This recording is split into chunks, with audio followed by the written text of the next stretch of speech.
사도 바울은 세 번에 걸친 전도 여행을 마치고 마침내 에베소를 떠나 예루살렘으로 올라가기로 하고 올라가게 되었습니다. 그런데 중간에 많은 형제들과 또 그를 아는 그리고 바울을 걱정하는 사람들이 예루살렘으로 올라가지 말라고, 거기에 가면 큰 환난과 핍박이 기다리고 있다고 이 만류하고 막았었음을 보게 됩니다. 그러나 바울은 그들에 대하여 자기가 예루살렘에 올라가는 것은 성령에 매여 올라간다, 이렇게 말함으로 그 예루살렘에 가는 마지막 그가 바라는 하나님 안에서 바라는 뜻이 있었음을 보게 됩니다. 그것은 지난주에 우리가 말씀을 나눈 것처럼 예루살렘 교회가 지금 이방인 교회와 유대인 교회로 거의 완전히 갈라지다시피 했는데 다시 이 교회가 그리스도 안에서 하나 되기를 원했습니다. 그런가 하면 또한 이 예루살렘의 어려운 그 사정을 위에 그 헌금했던 이방인들의 헌금을 전해줌으로 더욱더 이방인 교회와 유대인 교회가 하나 되어서 오순절에 다시 한번 하나님의 성령의 역사가 이 예루살렘 교회에 나타나기를 기대하는 마음으로 올라간 것입니다. 물론 사도 바울도 이 예루살렘에 올라가면 어떤 어려움이 있을지 알면서도, 심지어 빌립과 또 빌립의 자녀들, 그리고 아가보라는 선지자가 성령의 음성으로 고난과 큰 환난이 있을 것에 대해서 알고도 그 길을 마치 예수님이 그 십자가의 골고다의 길을 올라가듯 사도 바울도 마지막 하나님의 이 뜻과 섭리를 위해서 자기의 모든 삶을 내어놓고 그 예루살렘에 가게 되는 것을 보게 됩니다. 그래서 오늘 17절을 보면 예루살렘에 이르니 이렇게 시작됩니다. 바울이 이 모든 성도들의 염려와 또 걱정에도 불구하고 결국엔 예루살렘으로 올라온 것입니다. 이런 사도 바울의 삶엔 그 예수 그리스도의 진한 향기가 묻어 있습니다. 이 사도 바울은 예수 그리스도를 믿는 자에게는 이 예수 그리스도의 향기, 이 냄새를 풍기는 자라고 있습니다. 그는 예수님을 믿고 완전히 변화되어 달라진 인생을 살았고, 그리고 그의 삶을 통해 예수의 향기가 나타나는 것을 보게 됩니다.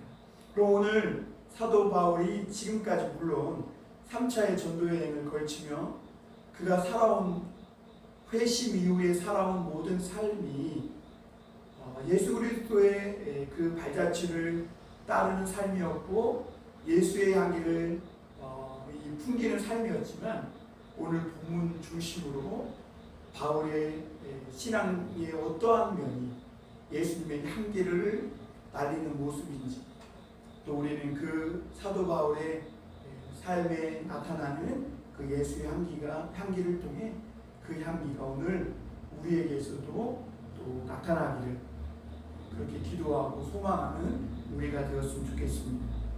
첫 번째로 우리가 생각해 볼 것은 이 사도 바울이 예루살렘에 올라가서 그 모든 전도 여행의 사역을 그 예루살렘 사도들과 장로들에게 보고한 것을 볼 수가 있습니다.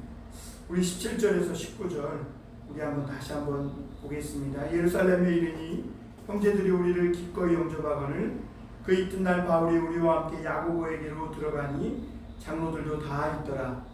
바울이 문안하고 하나님이 자기의 사역으로 말미암아 이방 가운데서 하신 일을 낱낱이 말하니, 이렇게 말합니다. 사도 바울은 사실 예루살렘 교회에 와서 보고해야 할 의무가 없는 사람입니다. 왜냐하면 바울은 안디옥에서 파송을 받았을 뿐만 아니라 또한 예루살렘 교회는 바울이 전한 이 복음을 인정해 주지 않으려고 했던 것을 볼 수가 있습니다. 그렇기에 이 바울이 굳이 이 예루살렘 교회에서 사역함이 있었던 일을 보고하지 않아도 됨에도 불구하고 오늘 바울은 이 야고보와 장로들이 있는 가운데 들어가서 그가 이방인 가운데에서 사역할 때 하나님께서 그를 통해 하신 놀라운 일들을 낱낱이 보하는 것을 보게 됩니다. 아주 구체적으로 세세하게 보고했다 이렇게 말합니다. 여러분, 바울이 왜 이렇게 보고했을까요? 왜냐하면 바울은 이 하나님에 대한 이 신앙이 유대인에게뿐만 아니라 이방인들에게도 하나님은 그들의 죄를 용서해 주시고 성령을 부어 주시고 하나님의 자녀로 유대인들과 똑같이 이방인도 대우해 주신다는 것을 그들에게 알게 하기 위함이었습니다. 그래서 그들이 이 복음이 이방인 가운데에서도 역사하시고 그것이 이 복음이 온 예루살렘과 온 유대와 사마리아와 땅끝까지 이르러 온 천하 만민에게 복음이 증거되는 것이 하나님의 뜻이라는 것을 그들도 깨닫기 원한 것이죠. 그래서 바울은 어떻게든지 이방인 가운데 복음을 전할 때 하나님이 그 가운데 하신 일을 낱낱이 아주 세밀하게 보고했음을 보게 됩니다. 여러분, 바울이 이렇게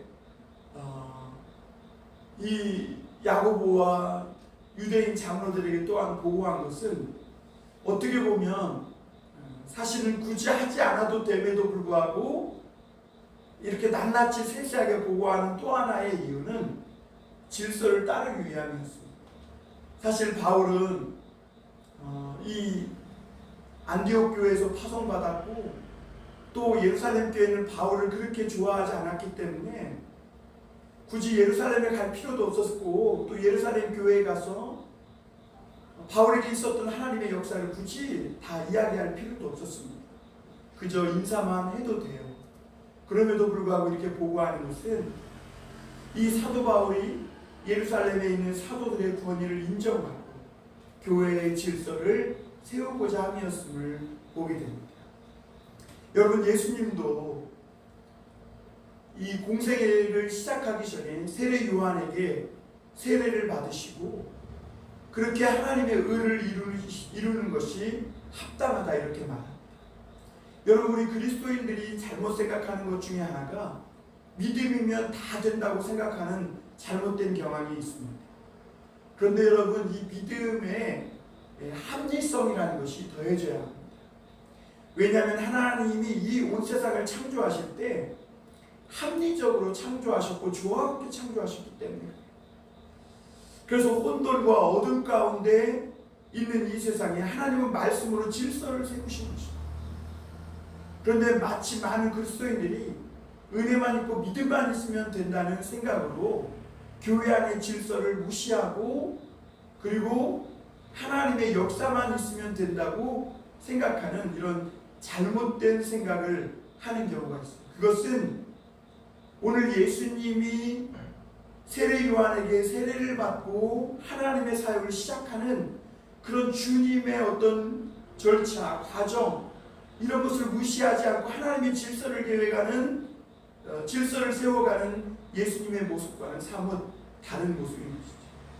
바울도 그 주님에 대해서 잘 알았기에 바울은 굳이 예루살렘에 올라올 필요도 또 보고할 필요도 없었지만 주께서 세워주신 그 질서를 따라 예루살렘 교회의 사도들에게 권위를 인정하고 또 하나님께서 그들을 통해서 행하신 이 선교 사역을 보고하고 하나님의 질서를 세워가는 그런 모습을 보게 됩니다. 여러분, 이것은 교회가 장차 이 복음 전하는 일에 있어서 아주 중요한 기초가 되고 토대가 되는 것입니다. 예수님도 복음을 전하기 전에 먼저 그 자신이 침례를 받음으로 하나님의 질서를 세웠듯이 이러한 질서 속에서 하나님의 복음은 더욱더 힘을 얻고 견고해져서 세상 가운데 증거될 수 있는 것이죠. 우리 믿는 그리스도인들이 이런 질서를 무시하고 어떤 조화와 합리적인 이런 삶의 균형을 잃어버린 채 살아간다면 우리가 전하는 이 복음이 온전한 복음으로 들려지지 못하게 될 것입니다. 여러분, 바울은 자신이 전한 이 복음이 하나님의 능력과 역사 속에 정말 이 이방인들에게 증거되었고 하나님의 놀라운 역사가 나타난다는 것을 더 확고히 전하기 위해 이 질서 속에서 행하고 있는 것입니다. 여러분, 예수의 향기를 가진 사람들은요, 무조건 어거지로 우기거나 질서를 무시하고 행동하는 것은 올바른 하나님의 방법이 아닙니다. 오히려 하나님은 혼돈 속에 하나님의 질서를 세워서 그 질서 속에서 일하시는 하나님이신 것을 보게 됩니다. 여러분, 그러므로 오늘 우리도 예수 그리스도의 이 향기를 날리는 삶이 되려면 무조건 우기고 억지로 살아가는 이런 잘못된 삶의 모습보다는 하나님의 질서를 따라 조화롭게, 또 내 위에 있는 권위가 때로는 내가 보기에 답답해 보여도 그 권위를 인정하며 질서를 따라 살아가는 이런 겸손한 모습이 바로 예수의 향기라고 할 수 있겠습니다. 오늘 바울에게는 그런 겸손과 그런 예수님의 이 질서를 따라 살아가는 이런 삶을 통해 예수님의 향기를 나타내는 삶이 있었음을 보게 됩니다. 그리고 두 번째로 이 사도 바울에게서 나타나는 예수 그리스도의 향기는 비본질적인 것에 대해 유연하게 대처하는 그런 모습입니다. 오늘 20절 한번 보겠습니다. 그들이 듣고 하나님께 영광을 돌리고 바울더러 이르되, 형제여, 그들도 보는 바에 유대인 중에 믿는 자 수만 명이 있으니 다 율법의 열성을 가진 자라. 내가 이방에 있는 모든 유대인을 가르치되 모세를 배반하고 아들들에게 할례를 행하지 말고 또 관습을 지키지 말라 한다함을 그들이 들었도다. 이렇게 말합니다. 야고보가 이 사도 바울의 보고를 듣고 하나님께 영광을 돌립니다. 그런데 이 야고보와 장로들이 하는 말이 뭐냐면, 바울에 대한 좋지 않은 소문이 있는데 모세를 배신하고 할례를 행하지 말고 이 율법을 지키지 말라 한다는 것을 들었다는 거예요. 그래서 아직도 이 예루살렘 교회는 예수님을 믿으면서도 유대인들의 율법을 열성적으로 따르는 그런 유대인들이 수만 명이 있으니 어떻게 하면 좋겠느냐. 바울이 이 예루살렘에 왔다는 것을 들으면 분명히 큰 사단이 날 텐데, 그러면서 23절 이후에는 사도 야고보가 제안을 내는 것을 보게 됩니다. 여기서 야고보는요, 이 예수님의 형제 야고보를 말합니다. 이미 예수님의 제자 중 야고보는 이미 헤롯에게 목이 잘려 순교했음을 보게 됩니다. 여기서 이 주의 형제 야고보는 이렇게 이 바울에게 예수님을 믿으면서도 율법에 열성이 있는 이 많은 유대인들을 위해 그대도 자기들에게 서원한 네 사람이 있으니 그대도 그들과 함께 머리를 깎고 결례를 행하라, 이렇게 말합니다. 사실 이 결례를 따라 율법을 따라 결례를 행하는 것은요, 이전에 사도 바울도 해왔던 모습이에요. 디모데가 이 바울을 쫓고자 했을 때 바울이 유대인들에게 복음을 전하기 위해 굳이 행하지 않아도 되는 이 결례를 이 디모데에게 행하고 유대인들에게 복음을 전하러 나아갔던 것을 보게 됩니다. 여러분, 바울은 하나님의 복음을 전하면서 모세를 배신하거나 율법을 행하지 말라고 한 적이 없어요. 단지 하나님의 이 구원은 예수 그리스도를 믿음으로 족하다라고 전했지, 이것을 행하지 말라는 율법 폐기론자가 아니었습니다. 그런데도 수많은 사람들은 심지어 오늘 야고보조차도 바울이 모세를 배신하고 율법을 지키지 말라고 하는 말을 들었고 또 그렇게 생각하고 있는 거예요. 그러면서 이 열성 있는 유대인들이 오면 당신을 어떻게 할지 모르니까 이 대책을 했는데 이 네 사람과 함께 결례를 행하라. 그래서 사도 바울은요 그 사람들을 데리고 가서 비용을 내가지고 모든 결례를 행하는 것을 볼 수가 있습니다. 여기서 결례라는 것은요 나시린, 즉 하나님께 바쳐진 사람들이 부정한 것을 접촉했을 때 정결케 되는 정결의식을 말하는데요, 이런 의식을 행하려면 굉장히 많은 비용과 시간이 지체됩니다. 그런데도 바울은 굳이 행하지 않아도 되는 이 결례들을 유대인을 위해서, 그리고 자기가 그 많은 비용을 자기뿐만 아니라 다른 사람을 위해서 지불하면서까지 이 네 사람을 데리고 가서 그 결례를 행하는 것을 보게 됩니다.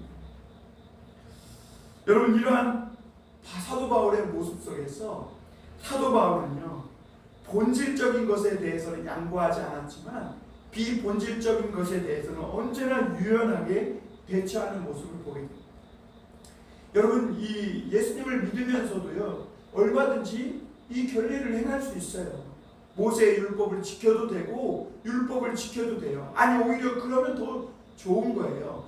단지 사도 바울이 증거한 복음은 이 율법을 지킴으로 구원을 받을 수 없고 오직 예수 그리스도를 믿음으로 죄 용서함을 받고 성령을 받는다는 것, 그래서 하나님의 자녀가 된다는 것이지 율법을 지키지 말라는 것은 아니었어요. 그래서 바울은요 고린도전서 9장 19절 20절에 보면 한 사람이라도 더 얻기 위하여 그는 모든 사람에 대하여 자유하나 모든 사람에게 스스로 종이 되어서 유대인들에게는 유대인들처럼 행하고요, 율법 있는 사람에게는 율법 있는 사람처럼, 율법 없는 자들에게는 율법 없는 사람처럼 이렇게 유연하게 대처했다는 거예요. 왜 그러냐면 사도 바울에게는 한 영혼이라도 더 구원받는 것이, 그리고 그 한 사람이라도 더 이 예수 그리스도의 복음을 전해서 그도 이 복음을 믿고 하나님의 자녀가 되는 것이 바울이 목적하는 본래 목적이기 때문에, 그래서 바울은 언제든지 이런 것을 가지고 서로 맞서거나 서로 날카롭게 대립하거나 그러지 않았어요. 얼마든지 자기가 양보할 수 있는 문제에 대해서는 얼마든지 자기가 겸손하게 양보하고 또 유연하게 대처하는 모습을 보게 됩니다. 오늘날 왜 교회에서 많은 성도들이 좋은 관계 속에서 예수 그리스도의 사랑 안에 함께 지내지 못하냐면 아무것도 아닌 작은 사소한 일에 너무 날카롭게 대립하는 것입니다. 비본질적인 것에 너무 목숨을 거는 거예요. 본질은 두고 본질이 아닌 것을 가지고 너무나 자기의 의견과 생각을 관철시키려고 하다 보니까 어느새 우리 속에 예수의 향기, 이 사랑, 긍휼, 하나님의 은혜, 이런 것은 예수의 향기는 다 날아가 버리고 좋지 않은 썩은 냄새, 부패한 냄새, 자기의 고집으로 똘똘 뭉친 이런 좋지 않은 냄새만 풍기게 되는 그런 현상이 일어나고 있다는 거죠. 여러분, 바울은요 일전에 한번 이 마가를 데리고 가는 문제를 가지고 이 바나바와 심하게 다툰 적이 있어요. 아마 그 이후로 이 바나바와 바울은 선교에 다른 길을 가게 됐죠. 그런데 아마 제가 생각하기로는요 이 바울이 그러고 난 후에 아마 많은 후회를 했을 것 같아요. 왜냐하면 마가를 데리고 가느냐 마느냐 이 문제는 그렇게 중요한 본질적인 문제는 아니었거든요. 그래서 그 문제를 가지고 굳이 이렇게 하나님의 일을 하면서 갈라지기까지 하는 것이 과연 유익한가, 이런 문제를 놓고 많이 바울을 고민했을 거예요. 그러니까 나중에 보면요, 이 바울이 마가를 정말 주의 훌륭한 일꾼이라고 칭찬하는 것을 보게 돼요. 그만큼 이 바울의 이 신앙이 성숙하고 바울이 점점 더 그리스도의 향기에 그윽한 향기가 짙게 배어있는 삶을 살게 된 것이죠. 여러분, 우리는 오늘도 주의 일을 하면서 본질적인 것이 무엇인지, 비본질적인 것이 무엇인지 생각하며 살아야 합니다. 여러분, 우리가 본질적인 것이 아닌 것을 가지고 너무 맞서고 또 너무 딱딱하게 굴면 때로는 더 큰 것을 놓치는 그런 연약함을 가지게 됩니다. 여러분, 오늘 사도 바울은요, 모든 문제에 있어서 그는 자유했습니다. 그래서 정말 주님을 위한 것이 아니고 이 복음을 위한 것이 아니고 교회를 위한 것이 아니라면 언제든지 자신은 양보하고 낮아지고 또 자기가 뒤로 물러설 줄 아는 그런 참으로 예수님의 향기를 가진 그런 삶의 모습이었음을 보게 됩니다. 사랑하는 성도 여러분, 오늘 우리 예수 그리스도를 믿는 우리의 신앙을 한번 생각해 보았으면 좋겠습니다. 나는 지금 어떤 문제를 놓고 누구와 대치하고 있는가? 또 어떤 문제를 놓고 주장할 때 과연 그 문제가 정말 하나님의 나라와 복음을 위한 문제인지, 그래서 내가 그 문제를 놓고 그렇게 고집부리고 또 우기고 있는 것은 아닌지 한번 이런 삶을 되돌아봐야 합니다. 여러분, 우리가 바울의 이런 모습 속에서 우리도 진정 복음을 위한 삶이 무엇인지를 배우는 우리가 되었으면 좋겠습니다. 마지막으로 한 가지 더 나눌 것은, 바울은 오해를 받는 중에도 하나님의 뜻을 생각했다는 것입니다. 오해는 반드시 우리에게 문제가 있기 때문에 오해받는다기보다는, 물론 그럴 때도 있지만 하나님의 연단인 경우가 많습니다. 아무리 좋은 동기, 순수한 마음, 진심으로 일해도 언제든지 우리에게는 나쁜 소문이 퍼질 수 있고, 또 내가 하지도 않은 이야기들이 마치 내가 한 것처럼 음모와 음해가 일어날 수도 있는 문제입니다. 오늘 바울이 받은 오해는 바울이 정말 그런 말을 했고 그렇게 행동했기 때문에 나온 그런 이야기가 아닙니다. 그러나 이 바울은 질서를 따라 야고보가 제안한 그 방법대로 행하는 것을, 이 유대인의 율법을 따라 결례를 행한 것을 볼 수가 있습니다. 여러분, 오늘 우리가 아까 읽었지만 21절에서 말한 이 야고보의 말은 사도 바울이 이렇게 행한 것이 아니에요. 그냥 오해입니다. 그리고 하나의 소문입니다. 나중에 이 소문 때문에 소동을 벌인 유대인들은요, 천부장이 와서 그 모든 소동을 잠잠케 하고 이 사람에게 너희들이 왜 이런 일을 하느냐라고 했을 때 자기들이 왜 이런 일을 행하는지도 모르고 사도 바울을 잡아서 때리고 소동 피우는 것을 볼 수 있어요. 여러분, 이것이 군중들의 행하는 잘못된 행동입니다. 여러분, 많은 사람들이 내가 왜 이렇게 하는지도 모르고 잘못된 일을 하는 경우가 많이 있습니다. 특히 주님의 일을 하다 보면 오해받는 경우가 많아요. 그럼에도 오늘 이 사도 바울은 질서를 따라 야고보가 그 문제를 이렇게 해결하면 좋겠다라고 제안을 내놓았을 때 그는 그것이 오해인 줄 알면서 거기에 대해서 변명하거나 왜 당신조차 나를 못 믿어주냐고 그렇게 반문하지 않았다. 그저 바울은 야고보 사도의 권위를 인정하고 그것이 크게 사도 바울이 전하는 복음의 본질적인 문제를 상하는 일이 아니었기 때문에, 그리고 바울 안에는 이 유대인들을 향한 그 사랑하는 마음, 그들도 예수 그리스도를 믿고 구원에 이르기를 원하는 그런 마음이 간절히 있었기 때문에 그렇게 오해 속에서도 이 야고보가 제안한 제안대로 행합니다. 여러분, 바울이 이렇게 행함으로 마치 야고보의 말이 사실인 것처럼 보일 수가 있어요.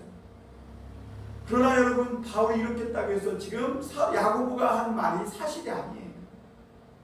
단지 사도 바울은 이 더 많은 사람을 구원하고자 하는 그런 예수 그리스도에 대한 복음의 열정 때문에 그렇게 하는 것이죠. 그럼에도 불구하고 오늘 말씀을 더 읽어보면요, 결과가 좋지 못합니다. 여러분, 그 모든 오해 속에서도 바울이 참고 이 야고보의 제안대로 율법을 따라 결례를 행했음에도 오히려 그 일 때문에 더 큰 오해와 사단이 벌어지는 것을 오늘 볼 수가 있습니다. 27절부터 한번 보겠습니다. 그 이래가 거의 참에 아시아로부터 온 유대인들이 성전에서 바울을 보고 모든 무리를 충동하여 그를 붙들고 그래. 여기서 아시아로부터 온 유대인들이라고 했습니다. 이들은 율법에 대해서 열성을 가진 자라고 20절 마지막에 말씀하고 있음을 보게 됩니다. 이들은 예루살렘 본토에서 태어난 그런 본토 유대인들이 아닙니다. 그럼에도 이들이 율법에 대해서 더 열성을 내는 이유가 뭐냐면, 원래 여러분 비주류들은요, 자기들이 주류로 인정받기 위해서, 자기들이 진짜 유대인이고 참 유대인이라는 것을 인정받기 위해서 더 율법에 열성을 냅니다. 그래서 이 사람들은 오히려 본토 예루살렘에서 나고 본토 진짜 유대인들보다도 더 율법에 열심을 내다가 잘못된 그런 열심을 부리게 되는 것이 통상 인간이 저지르는 실수 중에 큰 실수입니다. 교회에서도 그렇습니다. 교회에서도 자기들이 진짜 예수님을 잘 믿는다고 생각하는 사람들이 더 큰 잘못과 실수를 행하기가 쉬워요. 그래, 오늘 여기서 아시아로부터 온 유대인들이라는 것은 이들은 이 유대 지역 밖에서 태어난 유대인들을 말하는 거죠. 그러니까 어떻게 보면 비주류 유대인들로서 굉장히 무엇일까, 약간은 무시되고 약간은 인정받지 못하는, 그래서 율법의 열성을 내므로 진짜 유대인이라고 인정받고 싶어하는 그런 열망을 가진 유대인들이라고 볼 수 있겠죠. 그런데 이들이 이 바울이 성전에 가서 야고보가 제안한 대로 결례를 행하는 모습을 보고요, 더 큰 오해를 한 겁니다. 왜냐하면 29절에 보면 그들이 이 헬라인을 28절 29절에 보면 헬라인을 데리고 성전에 들어가서 이 거룩한 곳을 더럽혔다 하니, 그러니까 이들은 아직 예수님을 믿어도요, 이 성전에는 헬라인이 들어오면 안 된다고 생각하고 있는 거예요. 그러니까 아직도 이 유대인과 이방인 사이에 철저한 차별을 두고 있는 거죠. 그런데 이 바울이 야고보의 제안대로 이 유대인들의 오해를 막기 위해서 성전 안에 들어가서 율법을 지키고 있는 모습을 보고 이 사람들은 이미 선입견과 오해로 가득 차서 이 결례를 행하는 사도 바울을 보고 헬라인을 데리고 들어가서 성전을 더럽히기까지 했다 그래가지고 더 흥분한 모습을 보고 사도 바울을 잡아서 성문 밖으로 내치고 돌로 치는 것을 보게 됩니다. 왜 그러냐, 29절을 보면 전에 바울이 에베소 사람 드로비모라는 사람과 시내에 있는 것을 보고 그 사람을 성전에 데리고 들어간 줄 알고 오해를 한 거죠. 더 큰 오해를 불러온 거예요. 그래가지고 이 바울을 성전 밖으로 끌고 나가, 그리고 이 바울을 어느 정도 때렸냐면 도저히 층대를 홀로 걸어갈 수 없어서 들것에 들려 올라갈 정도로 거의 죽음에 이르기 직전까지 이 바울을 때렸던 것을 보게 됩니다.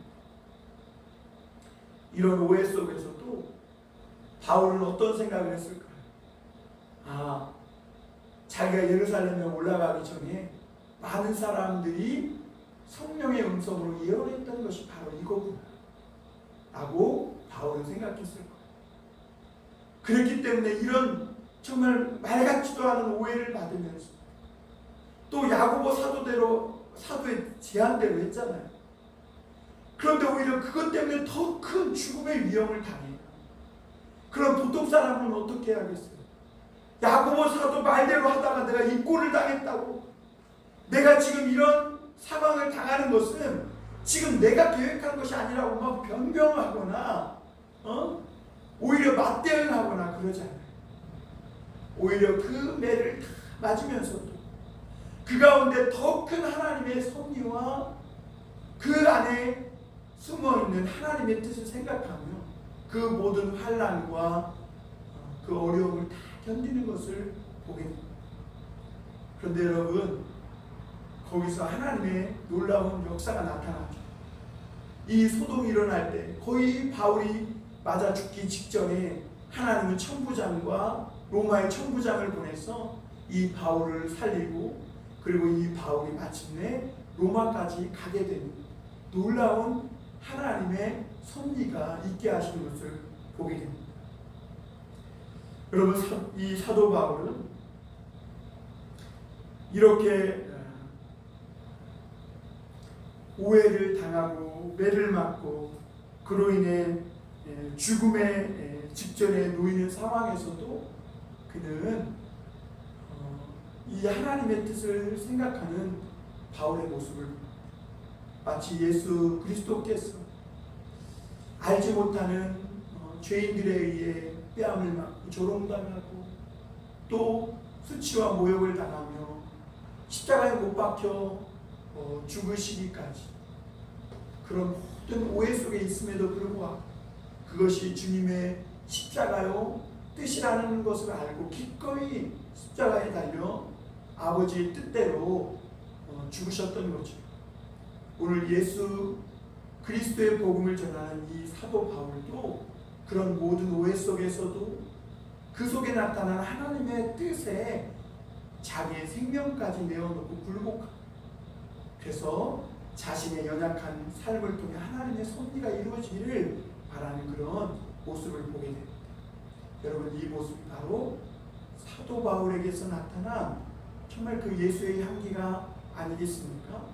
오늘 우리가 이러한 바울의 모습을 통해 여러분, 교회 안에서 내 자신의 개인적인 감정이나 주장보다 하나님의 질서를 세우고 또 본질적인 것이 아니라면 언제든지 우리는 양보할 수 있는 그런 큰 마음을 가진 예수의 마음을 품는 그런 겸손한 사람이 되고, 또 오해를 받는 중에 정말 억울하고 답답하고 정말 내가 다 말을 못해 속이 터질 지경이지만 그럼에도 불구하고 그 이면에 있는 더 큰 하나님의 뜻을 생각하며 순순히 고난의 길을 가는 예수 그리스도의 향기를 다니며 살아가는 저와 여러분이 다 되시기를 주님의 이름으로 축원합니다.